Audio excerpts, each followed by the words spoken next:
You friendly? The long-awaited .59 patch for DayZ Standalone.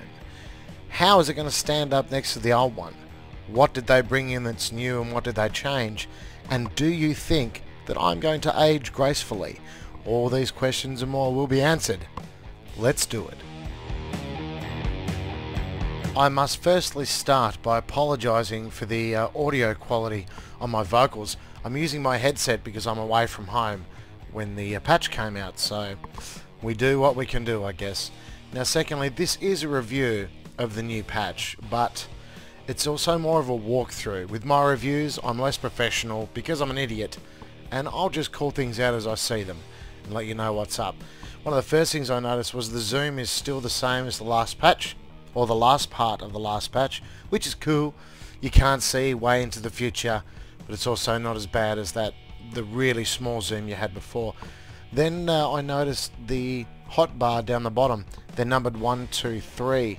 Now how this works is you start off with 3 hotbars. You still spawn with a rag and a flare. A lot of people assumed you get the walkie-talkie and stuff like experimental, but that's not the case. So you have 3 little hotbars there, and the more clothes you put on, the more hotbars you get. So that's pretty cool.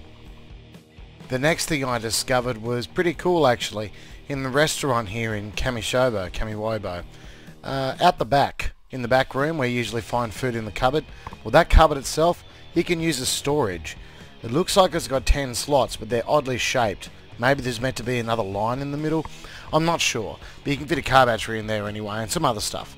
Now this gets me in the frame of mind that they're getting ready for barricading in the buildings, modding and building and stuff like that. So that's pretty exciting. I then wandered over to the police station and found this. Scorpion. Looks to be an alternative to the rack. They feel exactly the same when you're firing them. We will be firing off some rounds off it later on. Sounds exactly similar. It's a different shape, of course. It looks like a machine pistol more than an SMG. Takes a 20-round clip. It's not a bad little gun. Also in the police station, I found this, and I was very excited. It's a smoke grenade. I didn't know these things were coming in. Anyway, absolutely brilliant. So it's the same as anything else. You pull the pin and you throw the bastard. It actually surprisingly puts out quite a bit of smoke. Takes a couple of seconds for it to get cracking, but it works. It comes in grey and black, which is just wicked. I don't know if it says anything different about the colour on the canister. I didn't look, but it certainly could. It certainly can provide you with a lot of entertainment. I'm looking forward to people trying to use them as smoke screens, which of course is what they're for. It's going to be very cool. And guess what's back? Flashbangs. You've seen them before. Visually, they're still pretty much the same. They sound a little bit different when they pop off. Actually got a little bit of footage of it. Check it out.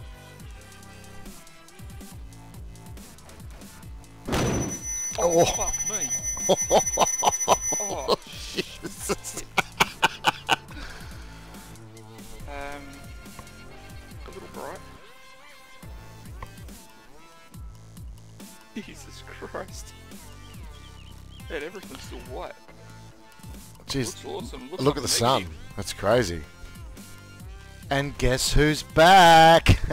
It's our little buddies, the zombies. The game was strangely empty without them. It didn't feel right. Now, they still act very much the same. You can lock them inside buildings now, and they won't just come through the walls. So that's really good. Some framework was done there. Brilliant. Thank you very much. Now, you can still knock them out with a couple of swift punches right to the face area. A fire axe still does it in 1 or 2 chops. The little normal wooden axe does it in a few more. Military zombies, of course, do take a bit more of a beating. I think that's because of the helmet. I don't know. Maybe it's extra level of staunchness.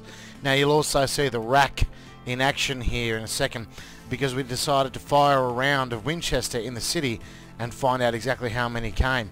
Now, there was quite a few, and I ran out of rack. You know what? Not rack, sorry, Scorpion. Have a listen to the Scorpion now and see what you think.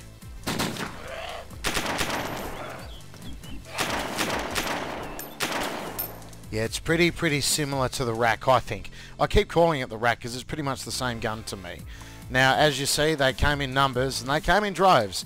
I don't know if it's any worse than it was before. They're certainly a lot more violent. They certainly don't mind having a punch, and they do damage. But I haven't been one-shot by a zombie yet, and I don't think they ruined anything I had. So they're slightly less OP than before, but they're more of a pain in the ass because I think there's more of them. So anyway, moving right along. Next we found, just near the fire station there in Electro at Power Plant, a little larder. One of the little off-road, I don't know if it's four-wheel drive or not, little off-road larder. Now the attention to detail on these things is pretty sick. You still need the basic stuff to drive them though. You need what was a glow plug, is now a spark plug now, a car battery, and you need 4 tyres. Of course on this one there was only one. You can remove the doors, I think, find replacements, and the rear hatch. There's 42 slots in the larder.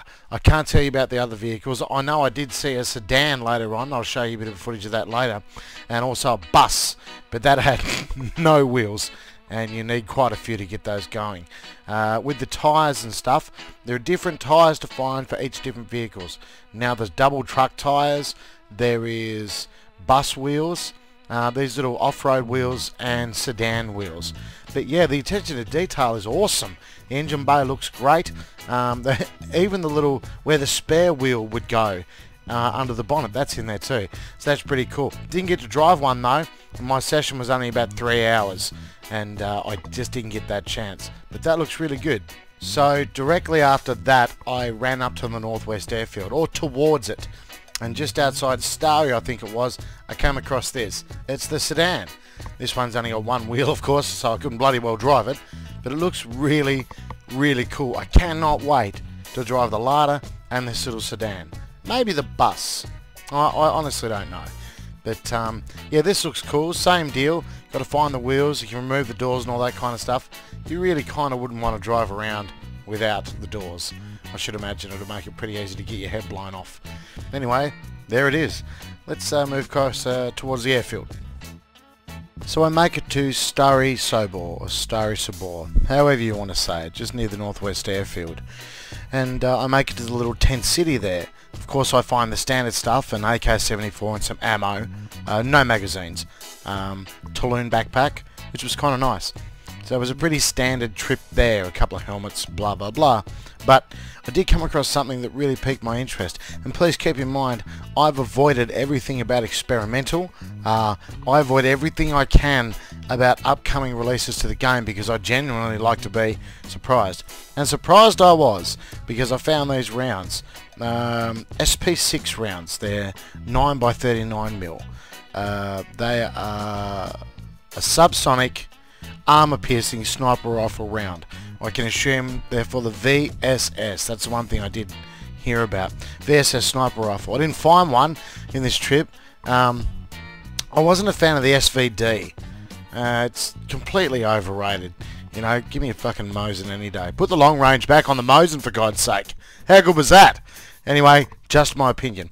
But the VSS is the new sniper rifle, so that's really cool. Armor-piercing rounds. I don't know why you'd need them, but, you know, they're there. Let's go to the airfield. Now to the question on everybody's lips. Well, not everybody's, just pretty much mine. Does the prison/camo building spawn gear now? Well, it certainly does not. There still is no reason to go in there. It was good when they did spawn stuff. It was, of course, it was a real high tension area. One of those areas you really keep your ears peeled for the front door. A lot of action. I died a lot of times in that prison, that camo building. The larger of the personnel barracks still spawns the same stuff in this patch as it did in the last one. A little bit of this, a little bit of that, some ammo, some clothing, a set of binoculars, so that's good. And the longer personnel barracks, if you're after waterproof clothing like Gorka, then that's where you want to be, yo. Alright, we'll stop putting it off. Now we are definitely going to the Northwest Airfield. Maybe. Now I know what you're thinking, and I was thinking the same thing too. Can you still loot cycle the Quonset huts at the Northwest Airfield, or indeed down at Moschino? Well, you can, but it's slightly changed. It doesn't spawn the high-end military gear that it used to. Actually, the most deadly thing I found in there was a double-barrel shotgun, one of the old ones, one of the first ones we had in the game. And, well, that's it. If you're going there looking to gear up in a specific way that is just tailored for ammunition and weapons, you're not going to find it. You'll find plate carrier vest, you know, some camo clothes, a Smersh backpack I found, and that's it. Look, the only high-powered assault rifle I found on the entire Northwest Airfield, including Tent City, was actually back up at the aircraft hangars at the opposite end of the airfield, and that was an SKS. In Tent City itself, I found, well, SKS rounds like you'd assume you'd get. I found the rest of the plate carrier, so I got a complete set, somewhere to stick my Magnum. Alright. The actuality is in this this new patch for the first run through, running from the bottom of the coast all the way up the top, I didn't find all that much actual military gear, and as you can see on my player, so it's hard to say how it's going to work itself out.